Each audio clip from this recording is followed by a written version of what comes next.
GST law is a comprehensive law. क्या बोलते हैं हम लोग? जीएसटी लॉ इज अ, हाँ ये बार बार बताते रहूंगा, कॉम्प्रिहेंसिव। एक होता है सिलेक्टिव, सिलेक्टिव का अपोजिट होता है कॉम्प्रिहेंसिव। तो मैंने अभी बोला सिलेक्टिव, बताता हूं कैसे होता है। मैंने बोला धन्या, विनायक, मयूर गेट लॉस्ट, ठीक है ना, क्लासरूम में से जाओ, चलो निकल जाओ। क्या किया मैंने?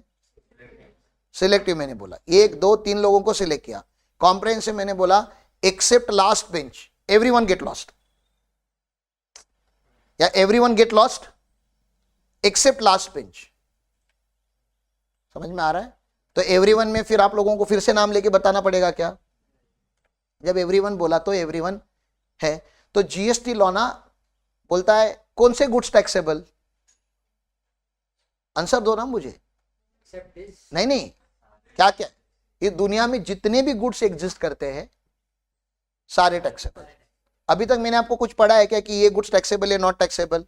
तो अगर आपको आके कोई भी बोलता है, कोई ये पाउडर का डब्बा बना रहा है, तो वो बोलता है कि ये टैक्सेबल है, बोलता है ये पेन टैक्सेबल है कि नहीं, कंघी टैक्सेबल है कि नहीं है, ये रिमोट टैक्सेबल है कि नहीं। अगर ऐसा छोटे बच्चों के जैसे अगर आपको बार बार कोई सवाल पूछना चालू करेगा तो एक ही बार कान के नीचे खींच दो और बोलो जितने इस दुनिया में गुड्स एग्जिस्ट करते हैं सारे टैक्सेबल। फिर कोई आके पूछेगा कि वो सैनिटरी पैड टैक्सेबल है क्या, तो फिर मैं बोलूंगा नहीं, सैनिटरी पैड को गवर्नमेंट ने क्या करके रखा हुआ है, एग्जाम। लाइफ सेविंग मेडिसिन है, कुछ हार्ट अटैक वगैरह आने के बाद इमीडिएटली इंजेक्ट करना पड़ता है, नहीं करेंगे तो मर जाएगा। और अगर वो बहुत एक्सपेंसिव भी होती है मेडिसिन, उसके ऊपर 28% जीएसटी लगाऊंगा तो वो जीएसटी देख के मर जाएगा इंजेक्ट करने के बाद भी। तो तो हम नहीं चाहते कि वो मरे, तो हमने क्या किया है, कुछ लाइफ सेविंग मेडिसिन को क्या करके रखा हुआ है, एग्जाम करके रखा हुआ है। समझ में आ रहा है आपको? बैंगल्स आप लोगों की, लड़की लोगों की, वो क्या है, एग्जम्प्ट है। मिल्क एग्जम्प्ट है, पनीर एग्जम्प्ट नहीं है। तो आपको आगे जाके पढ़ना पड़ेगा कि क्या एग्जम्प्ट क्या टैक्सेबल। लेकिन अभी अगर आपको कोई पूछे इस मोमेंट पे कि मैं इस दुनिया इसमें इस पूरे क्लासरूम में जितनी भी प्रोडक्ट है, अगर एक एक प्रोडक्ट जो आपके हाथ में पेन है, पेंसिल है, नोटबुक है, बेंच है, कोई भी एक एक प्रोडक्ट अगर आप मुझे पूछोगे तो बाय डिफॉल्ट आंसर क्या दोगे आप? क्योंकि GST law is a comprehensive. उसका लॉजिक ही बता रहा हूं मैं कि क्यों टैक्सेबल। हम याद नहीं रख सकते इस दुनिया में कितने टाइप के गुड्स होंगे। आपको क्या लग रहा है जीएसटी लॉ सारे गुड्स लिख पाएगा, एक एक आइटम लिख पाएगा? नहीं, उसने ट्राई किया है लिखने का, लेकिन हर आइटम लिखा नहीं जा सकता। चाय का ही देख लो ना, कितने टाइप की चाय होती है, चाय की पाउडर होती है, चाय की पाउडर टैक्सेबल है, लेकिन कितने टाइप की चाय की पाउडर होती है, तो हर टाइप नहीं लिखा जा सकता। तो एक जनरल कैटेगरी बना देते, एनी अदर टी होता है, मसाला टी, ग्रीन टी, ये टी, वो टी सब लिखा है, लेकिन बाद में और एक कैटेगरी होता है एनी अदर टी। मतलब बताना क्या चाहता हूं, ये एनी अदर लिखने से क्या हो जाता है, एनी अदर लिखने से कॉम्प्रिहेंसिव लॉ बन जाता है। जब जीएसटी लॉ का पहला वर्जन सर्विस टैक्स लॉ आया था, कौन सा आया था? हाँ, तो हिस्ट्री भी आपको पता होनी चाहिए। सर्विस टैक्स इंडिया में आया था 1994 में। तो सर्विस टैक्स खाली 3 सर्विसेज के ऊपर था, ओनली 3। तो ये सिलेक्टिव अप्रोच की कॉम्प्रिहेंसिव अप्रोच, सिलेक्टिव अप्रोच, समझ में आ रहा है ना? स्टॉक ब्रोकर, इंश्योरेंस और बैंकिंग, ये 3 आइटम टैक्स हो जाएंगे, तो 3 ही होंगे। तो मैं चार्टर्ड अकाउंटेंट, मैं जाके गवर्नमेंट को पूछूं क्या मेरे पे सर्विस टैक्स लगेगा कि नहीं लगेगा? अरे भाई पागल हो गया क्या, 3 लोगों के ऊपर लगेगा तो तेरे पे क्यों लगेगा? फिर हर बजट में 1995, 1996, 1997, 1998, 1999 हर बजट में ये लिस्ट बढ़ते गया, क्योंकि गवर्नमेंट हर बजट में कुछ देखता था, कोई कौन सा सर्विस सेक्टर है जो इंडिया में बूम हो रहा है। सर्विस सेक्टर रिसेंटली बूम हुआ है इंडिया में, लास्ट 20-25 साल में सर्विस सेक्टर ने अलग अवतार लिया है, फास्टेस्ट ग्रोइंग सेक्टर बन गया इंडिया का सर्विस सेक्टर। तो गवर्नमेंट ने बोला इसको छोड़ नहीं सकते, इसके ऊपर कोई टैक्स नहीं था, तो उन्होंने टैक्स ला, तो हर बार कभी 5 ऐड किए, कभी 10 ऐड किए, कभी 15 ऐड किए। तो हर बजट में क्यूरियोसिटी होती थी इस बार किसका कटेगा, हाँ सर्विस सेक्टर किसके ऊपर लगेगा, क्योंकि सिलेक्टिव अप्रोच था ना, तो सारे सर्विस सेक्टर वाले ऐसे। तो 1998 तक सीए लोग एग्जम्प्टेड थे, सीए में। 1998 में सीए की सर्विस भी क्या कर ली, बहुत लफड़ा हुआ था तभी, बताऊंगा कभी तो आपको मैं, बहुत मारा मारी हुई थी कि नहीं करना है सीए की सर्विस को टैक्स नहीं करना है, प्रोटेस्ट भी निकला था। मोर्चा भी निकला था और हमने CS इंस्टीट्यूट और CM इंस्टीट्यूट को बोला था हमारे मेंबर कम पड़ रहे, जरा मार्च का महीना है, वो पार्लियामेंट पे जब मोर्चा लेके जाना अपने मेंबर आप दे दो। उन्होंने दिए नहीं थे हमें मेंबर। उन्होंने बोला था आपके ऊपर टैक्स लग रहा है ना, CA लोगों के ऊपर टैक्स लग रहा है ना, CS और CA में क्यों करेंगे मोर्चे में? और मोर्चे में पता है ना क्या होता है, लाठीचार्ज वगैरह होता है, हाँ, मार खाना पड़ता है या जेल भी हो सकती है, गवर्नमेंट के अगेंस्ट मोर्चा। उन्होंने अपने मेंबर्स नहीं भेजे थे। जब लॉ बना तो CA/CMA/CS तीनों आया था। गवर्नमेंट भी कितनी शानी होती समझ रहे हैं ना आपको। एक ही बार पहले ही प्रपोजल में, बजट प्रपोजल में अगर उनका तीनों का नाम डालते तो तीनों इंस्टीट्यूट साथ में आते, एक जॉइंट ऑपरेशन रन करते, थोड़ा एक फर्क पड़ता ना शायद। तो उन्होंने प्रपोजल में खाली CA का नाम डाला था और ये बाकी इंस्टीट्यूट ने बोला था तुम्हारा पर्सनल प्रॉब्लम है, हमारा नहीं है। मतलब ऑब्वियसली तुम्हारा नाम है तो तुम लड़ो ना, हम क्यों लड़े। तो दूसरा हिंट दे रहा हूं कि अगर आपको कभी गवर्नमेंट के साथ लड़ना होता है तो आप में क्या होनी चाहिए, यूनिटी होनी चाहिए। अगर आप में यूनिटी नहीं है तो आप लड़ नहीं पाओगे। फार्मर्स देखो पूरा लॉ बन गया, पार्लियामेंट में पास भी हो गया, लेकिन यूनिटी से क्या कर लिया पूरे देश ने, मतलब लड़े वो पागल लोग हैं। मेरे में तो I am in the favour of farm bill, farm law आता तो अच्छा होता, अपन भी फार्मर लोग हैं, अच्छा हो जाता, हमें मंडी ओपन हो जाती, क्रॉस स्टेट हम माल बेच सकते थे, बहुत कुछ था उसमें। अभी वो फिर से वो एजेंट लोग वगैरह उसमें है, बहुत कुछ पॉलिटिकल है, लेकिन वो फार्मर के बेनिफिट का लॉ था। लेकिन बेनिफिट का है, फिर भी उन्होंने क्या किया, प्रोटेस्ट किया। प्रोटेस्ट करके जो अप्लीकेबल लॉ हो गए थे उसको विड्रॉल करना पड़ा। 100 डेज प्लस का प्रोटेस्ट चला, मार खाना पड़ा, बहुत सारे लोग जेल में चले गए, बहुत कुछ हुआ। CA लोगों को पेशेंस है कि 100 डेज के प्रोटेस्ट का नहीं, तो फिर वो क्या, वो प्रोटेस्ट टूट गया एंड एप्लीकेबल हो गया। एप्लीकेबल हुआ तो तीनों के ऊपर हुआ 1998 में। तो ऐसे हर साल क्या होता था, एक क्यूरियोसिटी होती थी इस बजट में कौन सा सर्विस सेक्टर जाएगा। तो जब तक ये 2011 का टाइम आया, 2011 का टाइम आया, इसमें 119 सर्विसेज आ चुके थे। शुरू कितने से हुआ था, 3 से। 2012 के बजट में एक मजेदार अमेंडमेंट लाया, एक और सर्विस ऐड कर दी बस उन्होंने। 119 में कितना कर दिया, 1, और वो हो गया कितना फिर 120 सर्विसेज टैक्स हो गए। लेकिन उसके बाद सर्विस सेक्टर का ऐसा कोई बचा नहीं जिसके ऊपर टैक्स नहीं लगता, क्योंकि जो लास्ट आइटम ऐड किया ना वो था एनी अदर सर्विस। लेकिन सच में हर एक चीज टैक्सेबल है क्या, नहीं। मैं बता रहा हूं सच में नहीं है हर एक चीज टैक्सेबल, लेकिन बाय डिफॉल्ट मैक्सिमम चीजें टैक्सेबल है। तो मैं यूनिवर्स ऐसे हमेशा ड्रॉ करता हूं। आरती हमेशा हंसती है कि आपका यूनिवर्स बॉक्स में क्यों रहता है। तो यूनिवर्स का तुम बताओ, चलो तुम बताओ यूनिवर्स का क्या शेप, तुम बताओ चलो। हाइपरबोले निकालो, और क्या क्या हो सकता है। साले यूनिवर्स अनलिमिटेड है ना, नहीं, अरे कुछ भी हो सकता है ना, मुझे क्या मालूम। सच में तुम लोगों ने देखा है क्या पूरा यूनिवर्स कितना है, क्या पता सच में बॉक्स होगा।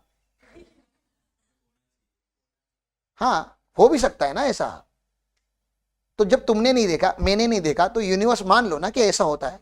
जब मानना ही है, हाँ, अब मैं सर्कल निकालू, चकली निकालू, हाँ, वो सब छोड़ दो ना, ट्रायंगल निकालू, मैं नहीं करना चाहता। यूनिवर्स ऐसा है, मेरा वाला यूनिवर्स ऐसा है। इस यूनिवर्स में 2 टाइप की चीजें एग्जिस्ट करती है, या तो क्या होगा गुड्स, और आपको पता है जो गुड्स नहीं हो क्या है। तो इस यूनिवर्स में 2 चीजें एग्जिस्ट करती है, या तो गुड्स है, मूवेबल प्रॉपर्टी तो गुड्स है, और what ever is not goods is, goods भी टैक्सेबल है। और इसको कॉम्प्रहेंसिव लॉ बोलते हैं। क्या बोलते हैं, मतलब इस दुनिया का हर गुड्स और इस दुनिया का हर सर्विस बाय डिफॉल्ट टैक्सेबल है।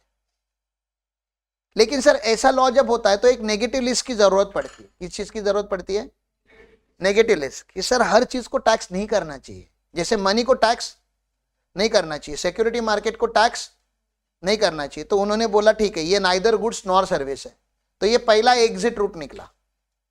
तो मैं ऐसे आपको एग्जिट रूट याद कराऊंगा। मतलब मैं आपको याद कराऊंगा कि मनी टैक्सेबल नहीं है, सिक्योरिटी टैक्सेबल नहीं है जीएसटी लॉ में। मनी टैक्सेबल नहीं है, सिक्योरिटी भी टैक्सेबल नहीं है। फिर मैं आपको याद कराऊंगा सेक्शन 23 में फार्मर लोग हैं, वो टैक्सेबल नहीं है,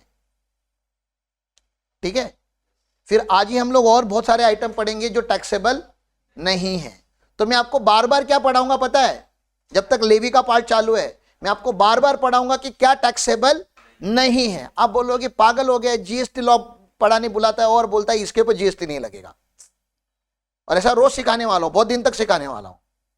क्योंकि एक दिन किसके ऊपर जीएसटी नहीं लगता वो लिस्ट खत्म हो जाएगी, क्योंकि वो लिस्ट लिमिटेड है कि इन आइटम्स के ऊपर जीएसटी नहीं लगता। एक बार वो याद हो गया आपको कि इस सब के ऊपर जीएसटी नहीं लगता, तो बताओ आपका कॉन्फिडेंस कैसे रहेगा। अब आके कोई बोलेगा इसके ऊपर जीएसटी लगता है क्या, तो आप याद क्या करोगे पता है कि नहीं लगता, उसमें ये था क्या, नहीं था, तो लगता है सर। नेगेटिव अप्रोच होता है। एग्जम्पशन मिला है क्या आपको, नहीं, तो फिर तो टैक्स बाय डिफॉल्ट आपके ऊपर क्या लगने वाला है, टैक्स लगने वाला है। समझ में आ रहा है। तो बाय डिफॉल्ट टैक्स है, लेकिन फिर हमें पढ़ना क्या पड़ता है कि क्या टैक्सेबल नहीं है। अच्छा खासा हमारा टाइम जाने वाला है यही पढ़ने के लिए कि जीएसटी लॉ में टैक्सेबल क्या नहीं, क्योंकि टैक्सेबल पढ़ा के हो गया, कॉम्प्रिहेंसिव है।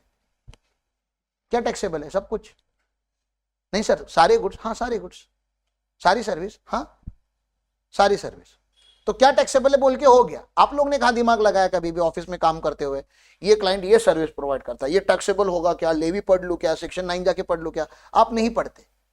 क्लाइंट आया, बिल इश्यू हो गया है, टैक्सेबल। तो सीए ऑफिस में क्या क्या होता है, जीएसटी फाइलिंग का काम होता है, टैक्सेबल है।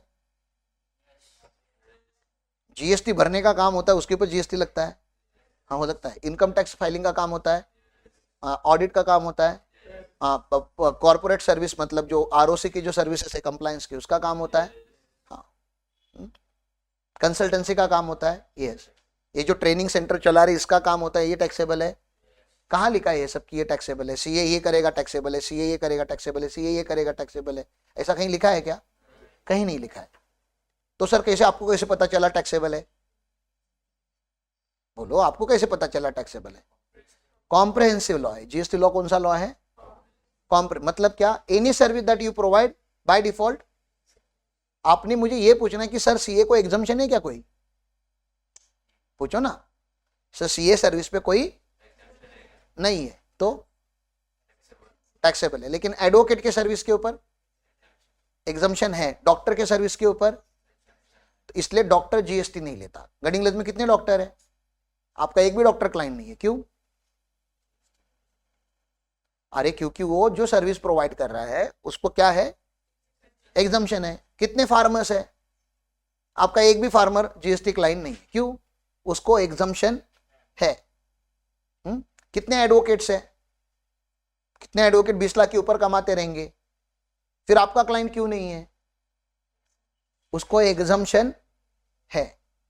तो आपको पढ़ना पड़ेगा किसको एग्जम्पशन है। जब आपका ये पढ़ के हो जाएगा कि किसको किसको एग्जम्पशन दिया है, वो लिस्ट खत्म होती है, खत्म होने लायक लिस्ट है वो। एक बार आपने ये याद कर लिया कि हाँ इन लोगों को टैक्स नहीं लगता, फिर आपको एक्चुअली पता चलेगा किसको लगता है। लेकिन जब तक वो नहीं पता चलता कि एग्जम्पशन किसको है, बाय डिफॉल्ट अगर कोई आके बोलता है मैं नया बिजनेस चालू करने वाला हूं, मैं नया कंसल्टेंसी या जो भी चालू करने वाला है, कोई इंजीनियर आके पूछता है भैया मैं काम करने वाला हूं, मेरे काम के ऊपर जीएसटी लगेगा, क्या बोलोगे, बाय डिफॉल्ट क्या बोलोगे, बोलो ना अरे बड़ी, हाँ क्यों, कहां लिखा है लगेगा, सर कहीं लिखने की जरूरत, आपका नाम लेके कहीं लिखने की जरूरत नहीं है कि इंजीनियर की सर्विस टैक्सेबल है, आर्किटेक्ट की, by default every service in this world is taxable. Sir मैं जो है ना ये वैक्यूम जैसे ये होता है, वैक्यूम बेचने वाला हूं, किधर नहीं लिखा है कि ये टैक्सेबल है, मान लेते किधर नहीं लिखा है ये स्पेसिफिक आइटम टैक्सेबल है, या ये पेन है उसका निप भी मार्केट में मिलता है, ये किधर नहीं लिखा है कि ये निप टैक्सेबल है कि नहीं है, तो मैं वही मैन्युफैक्चर करके वही सेल करने वाला हूं, तो टैक्सेबल है। क्यों, कॉम्प्रिहेंसिव लॉ है, कहां लिखने की जरूरत नहीं है सर, क्लियर है। तो हम जो लॉ पढ़ने जा रहे हैं वो लॉ कॉम्प्रिहेंसिव लॉ है। आप लेवी, ये किसके साथ कनेक्ट करना है, ये फेज 1 में पढ़ा रहा हूं आपको, मैं लेवी पढ़ा रहा हूं आपको। क्या लेवी है, कि दुनिया का हर गुड्स हर सर्विस टैक्सेबल है, ऐसा आपका अंडरस्टैंडिंग अभी बना है। एक ही एग्जिट रूट आपने अभी तक पढ़ा है, मनी एंड सिक्योरिटी, क्योंकि वो गुड्स भी नहीं बनता और वो सर्विस भी नहीं बनता, इसलिए उन दोनों के ऊपर भी दुनिया में, अपने इंडिया में टैक्स नहीं है, क्लियर है। चलो आगे, ऐसे में एग्जिट रूट बढ़ाते जाने वाला हूं रोज। अब बात करेंगे, टैक्स तो तभी लगेगा जब क्या बनेगा, सप्लाई बनेगा। देखो टैक्स कब लगेगा, जब क्या होगा, मैंने बोला जो मैंने किया वो सप्लाई ही नहीं है, तो टैक्सेबल इवेंट क्या है, सप्लाई होना चाहिए। मैं जो कर रहा हूं वो सप्लाई ही, तो उसके ऊपर टैक्स भी तो नहीं लगेगा। तो जैसे आपने ये पढ़ा ना कि गुड्स में क्या नहीं होता, सर्विस में क्या नहीं होता, मनी एंड सिक्योरिटी दोनों से बाहर निकले गए, वैसे हमें सप्लाई के डेफिनेशन में भी क्या पढ़ना पड़ेगा पता है, सप्लाई क्या है वो तो पढ़ना ही पड़ेगा, लेकिन वो ज्यादा इंपॉर्टेंट नहीं मैं बता रहा हूं। क्या पढ़ना पड़ेगा पता है? क्या सप्लाई नहीं है, क्योंकि जो सप्लाई नहीं है उसके ऊपर जीएसटी नहीं है, और जो सप्लाई नहीं है उसके बाद जो भी एक्टिविटी करो वो सप्लाई होगी, और वो सप्लाई हो जाएगी तो उसके ऊपर क्या लग जाएगा? टैक्स लग जाएगा।